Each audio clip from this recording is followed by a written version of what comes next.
Namaste and good afternoon.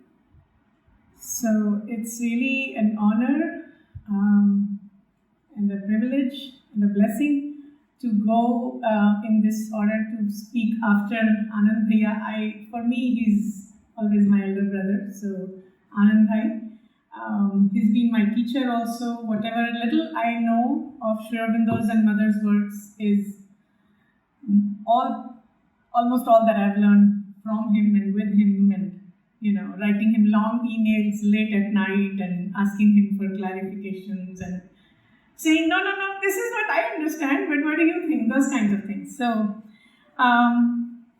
when he asked me to be a part of this panel or part of this little symposium on Sri Aurobindo's yoga and its intersections with Tantra yoga, so immediately after a little bit of discussion with him, what I thought I will do is to talk a little bit about the practice part.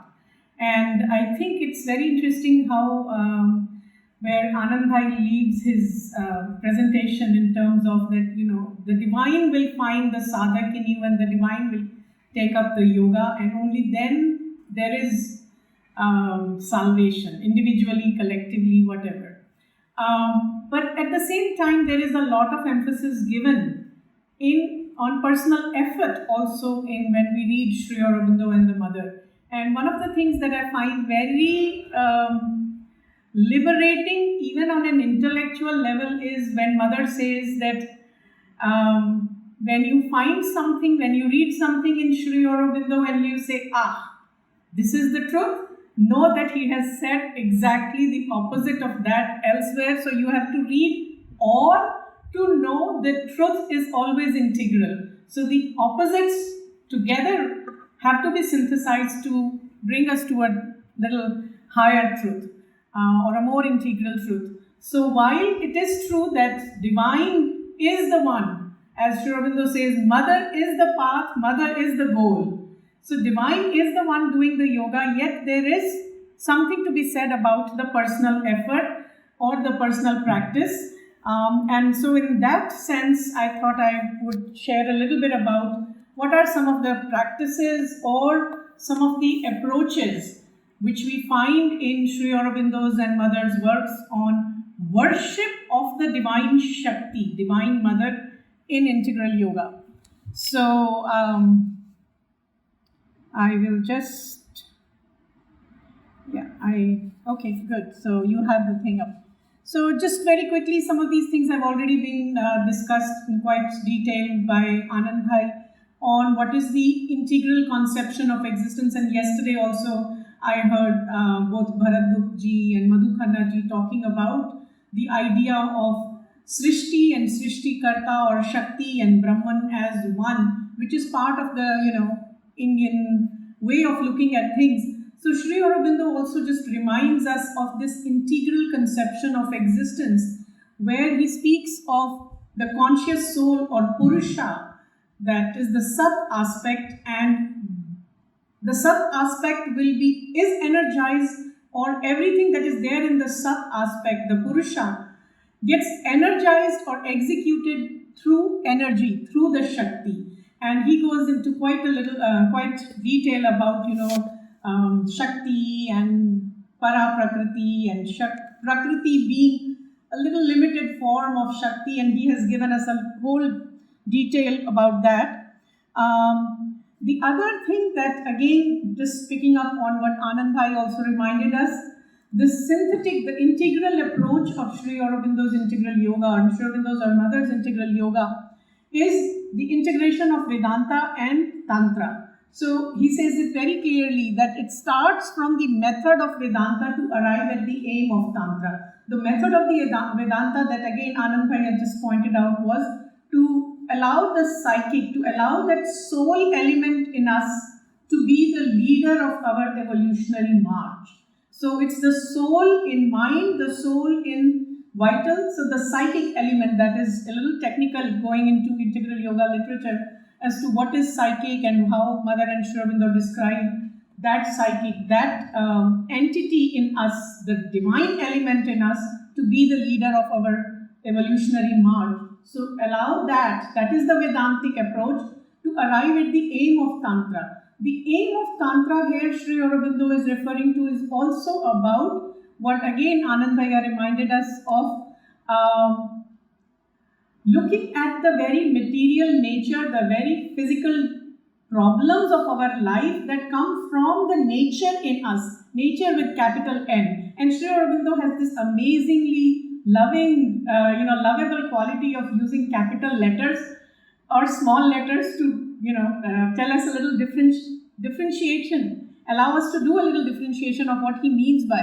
So when he says nature with capital N, that's the Prakriti. So the difficulties that come in our material life, in our emotional life, in our mental life, and individually as well as collectively, to conquer those difficulties, to seize those difficulties, and to transform and move ahead. For that also, they don't have to be avoided. For that transformation, and at one place Sri Aurobindo speaks about lower nature and higher nature. So the lower nature has to be transformed into higher nature. That is the aim of Tantra, of which Sri Aurobindo is concerned. So can we move on to the next one, please?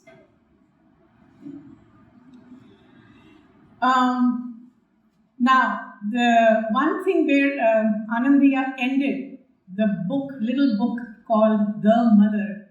There is a very interesting history of the book. The book came about it was first published in 1927 or maybe 1928, after this very important Siddhi of Sri Aurobindo, after which, that was in 1926, after which he kind of took a little retirement, if we can call it, or a little back seat, and the mother who had joined him in Pondicherry in 1920. Her first meeting was with him in 1914, but her final return to Pondicherry was in 1920. After that Siddhi, Sri Aurobindo puts mother in front and tells the sadhaks around him that from now on, she is the one to whom you may come for all your inner and outer problems, or whatever your inner and outer progress is of her concern. So she will be the one guiding you on your inner and outer progress. And when this little book, it's just really tiny. I wanted to actually bring a copy to do a little show and tell, and I forgot. It's really little tiny, maybe 25 pages in the small version. In the big, proper book version, it's just 17 pages. When the book came out, one of Sri Aurobindo's disciples, who was a great Sanskrit Vedic scholar, T.V. Kapali Shastri, asked, is this about our mother whose name was Mehra Alfaza? And this is the first sentence, or one of the first, not the very first sentence, but one of the first few sentences in the main chapter of that book, which is chapter 6. The one whom we adore as the mother. So, Kapali Shastriji's question was, is this about our mother? And Sri Aurobindo's categorical reply was, yes. And that sets the stage for what is the way of worshipping this divine mother that is there in integral yoga. Now, this mother, divine Shakti, at least in the path of integral yoga, is not somewhere in some temple in Odisha or Bhubaneswar. She is right here in Pondicherry from 1920 onwards. And she's still there. So when these things were made so clear, naturally those of us who are drawn to the path of Sri Aurobindo's and Mother's integral yoga, things are very simple and yet not so simple. We just have to go to this little book, The Mother, and find how to worship that Shakti. So most of what I have to share is based on what I've understood from that little book. Please, can we move on to the next one? So with tantric discipline, and again, I don't have to go in detail, and I thank Anand Bhaiya for describing all that. There is a tremendous discipline of this self-exceeding and, great, elaborate upasana padvatis and lot of inner purification, that tremendous labor is there. Can we move on to the next? This is something I've already talked about. And again, as I said just a minute ago, there is no drawing back from the manifested nature, all that Prakriti, the Leela, the outer play that goes on. We don't have to withdraw ourselves from that. And yet we have to find a way to transcend it and eventually transform our experience of that, transform our bhukti of all that life and nature has to offer. So this is what the tantric discipline. But now what is very interesting is, and again Anand Bhai emphasized it very clearly, is the need for intense purification. Purification of all parts of the being. So we can move on to the next one, please. So one of the first things we find that Sri Aurobindo, in Sri Aurobindo's work, again in the book The Mother, as well as so many other writings, how do you worship the divine Shakti, the divine mother? Grow in contact with her, to grow in a conscious relation with her. Make her your sole refuge, your sole source to which you go. Always invoke her, always call her. So, interestingly, what we find in integral yoga is, again, in a beautiful way, especially recognizing the time spirit, the age in which we live, where human beings are becoming more and more inward oriented. From individualistic age, we are moving to a subjective age. So individualism was still a little harsh, my way and the only my way. Subjective is, okay, my way is not just this, what my mind tells me, which does not value the ways of others, but maybe there is something deeper in my own understanding of what am I, who am I, and how I connect with the larger world around me. So that's the subjective age, when you go deeper within, inward oriented. So in that age, Sri Aurobindo says yoga is nothing but practical psychology. So most of the practices that we find in Sri Aurobindo's writings on integral yoga, the practical side of it, are also new forms given to probably the old tantric practices, but these are now more inward oriented. So we can move on to next. So 2 or 3 things that we can identify as this key teaching in terms of the practice or worship. Sri Aurobindo actually prefers the word adoration, I find, because you have to really adore the mother. You have to love the mother in order to be willing to surrender to her, as Anand Bhaiya was saying. So you will not surrender to someone that you don't have an absolute adoration for. So for that, Sri Aurobindo says 2 or 3 things simple. Again, they sound simple. Doing it, when we start doing it, that's where our ego comes in. How can I give up what my mind says, right? Walk the path of integral yoga with the mother as the sole refuge, guide and support. Don't look anywhere else. Just look at her for all your guidance and support. Grow closer to the mother inwardly. Aspire to become a sincere child of the mother. This I find very valuable because, see, we are always, our aim is not to become a yogi. Our aim is not to become a tantric yogi or a Vedantic yogi or a Mahayogi or this or that. Our aim is simply to grow in a relationship with the mother. And what is the relationship we will have with the mother? Of a child. And that's like a one good way, again, theoretically much easier, practically difficult because we have this huge thing up here, to surrender the thing that I am somebody other than a child of the mother. So for every need, I have to go to the mother. Next one, please. Again, just elaborating a little bit on what Anand Bhaiya has already said that, and that's why I think his opening talk was a very good stage for everything else that has to come up. We can go back to just the previous one.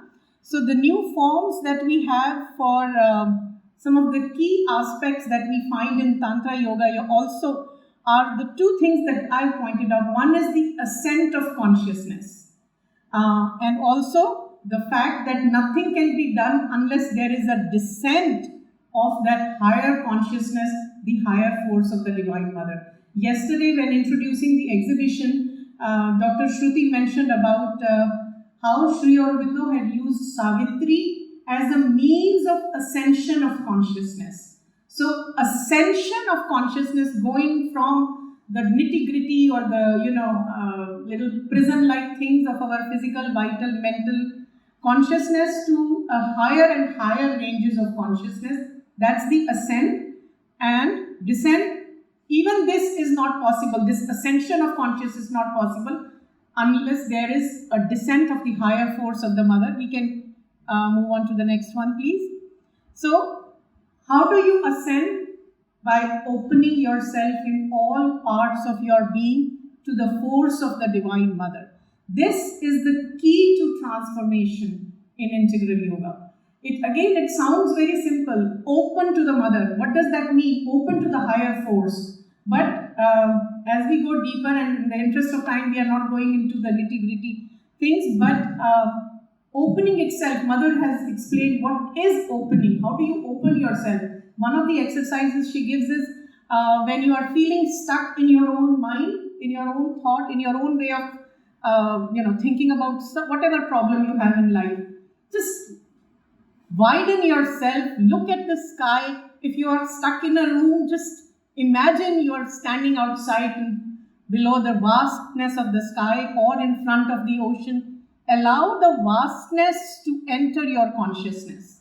And that opening itself releases us from the prisons, little prisons that our own mental processes create.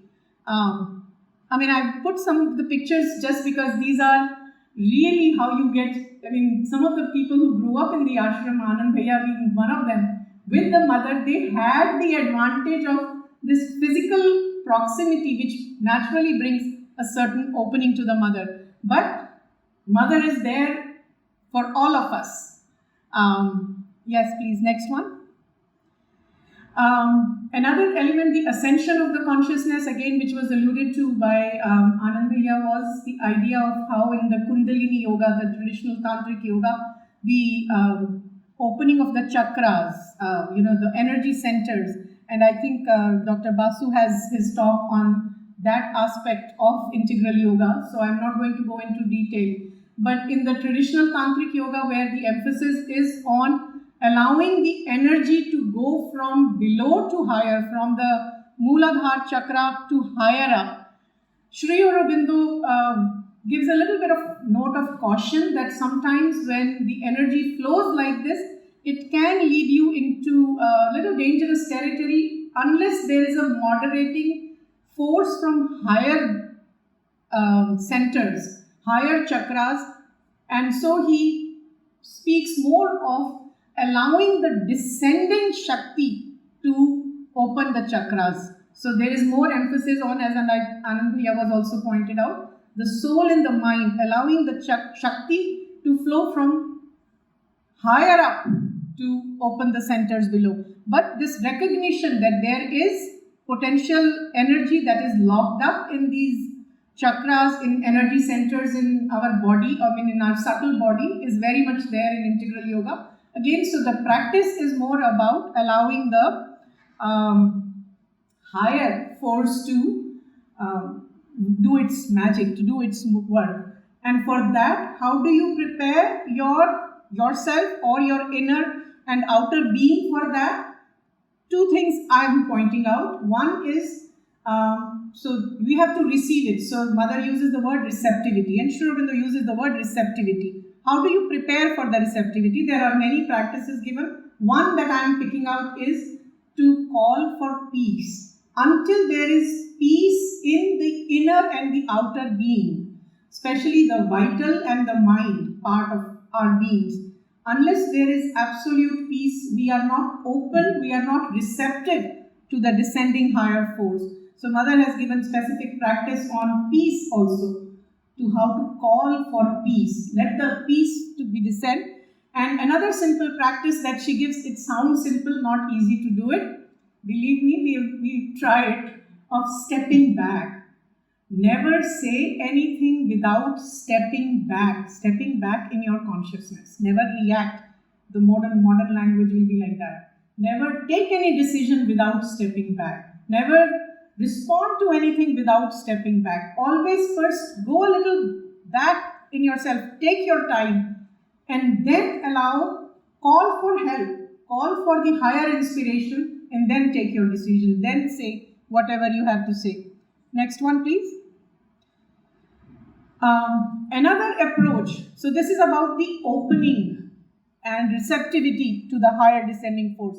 Another tantric practice that we find in integral yoga, again in a new form, is the use of flowers.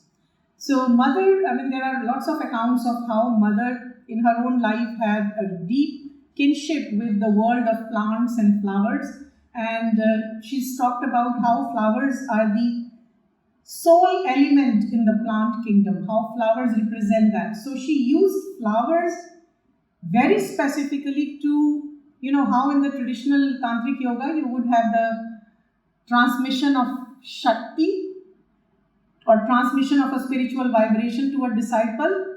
In integral yoga, it was through flowers that Mother was transferring or giving a state of consciousness to a disciple.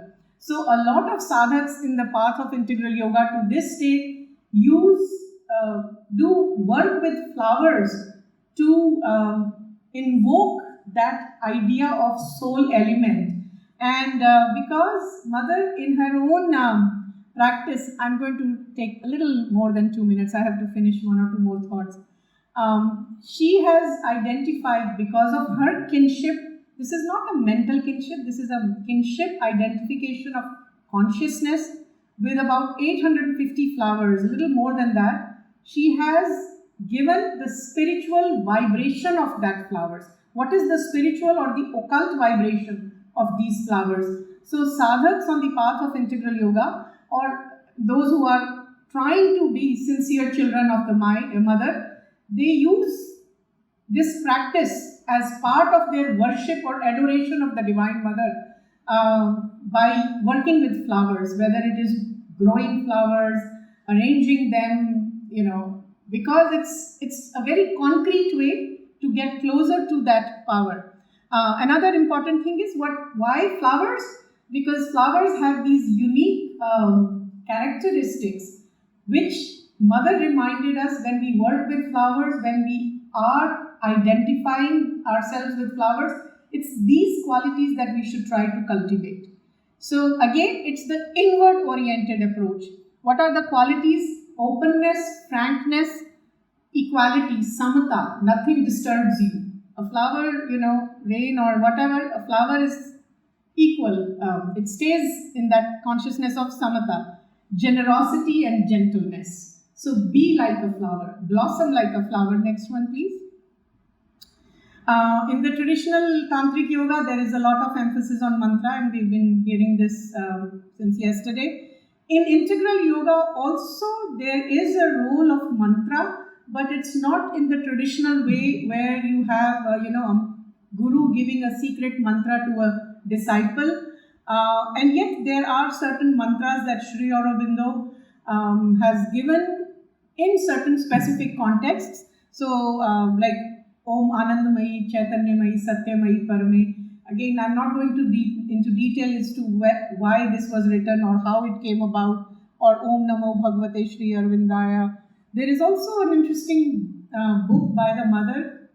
It's her first volume in her complete volumes, Prayers and Meditations. Those are also mantric in the nature, because Sri Aurobindo has spoken of them as prayers of the earth consciousness, the earth mother identified with earth consciousness, aspiring to the higher form of the mother. So reading each of these prayers can be done as a mantra.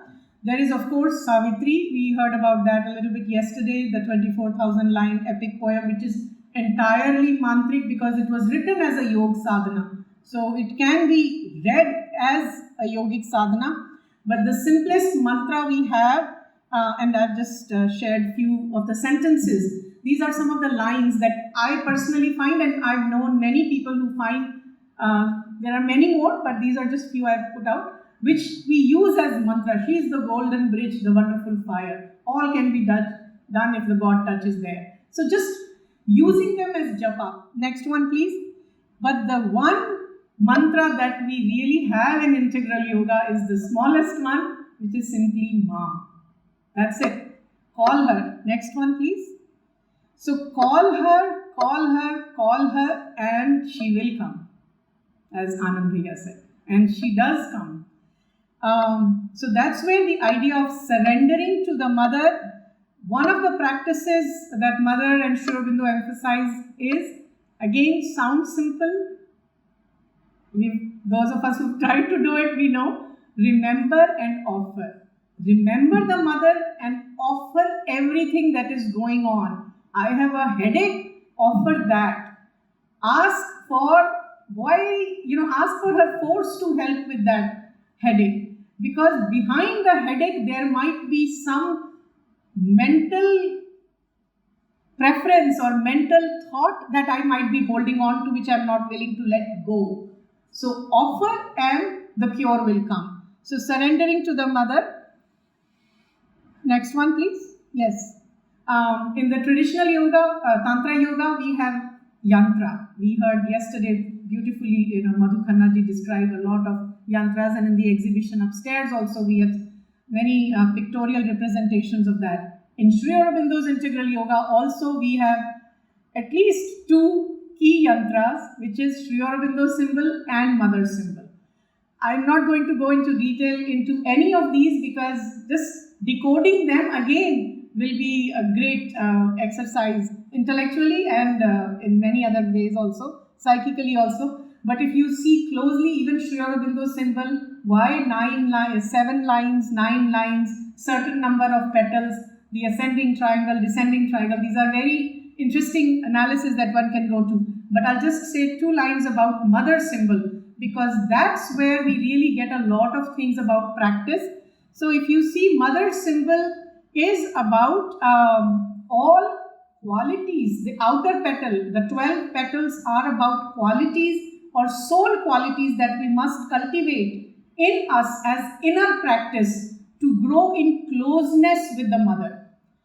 And the other, the white, where you have the 4 powers, that again comes from that little book, The Mother, the 4 aspects of the mother, the Maheshwari, Mahakali, Mahalakshmi, and Mahasaraswati, or the English words that Sri Aurobindo uses them for recognizing that people may have reaction to the old terminology. So he gives us a new terminology, how he brings us to the new age. Wisdom for Maheshwari, strength for Mahakali, harmony and love for Mahalakshmi, and perfection in work for Mahasaraswati. So wisdom, strength, harmony and perfection. Next one, please. And I spent some time looking at these 12 qualities about a year and a half ago for the journal that I edit for Sri Aurobindo Society, when 1 year we looked at all of these 12 qualities, 1 quality every month, and looked at it from various perspectives. So first quality is sincerity. What does sincerity mean for a teacher? What does sincerity mean for a politician? Because all life is yoga. Purification has to happen at all levels. But what does sincerity also mean for a spiritual aspirant? So it can be, I've just put a website there in case anybody is interested. Next one, please. Another thing that is again coming from a very fundamental key aspect of Tantric Yoga, which is there in Integral Yoga, is to look at Shakti as the all cause of everything. So there is a very interesting conversation of the mother where she describes how she came to this realization where even behind some of the most ugly, dark things that we see happen in the world, there is the divine will working.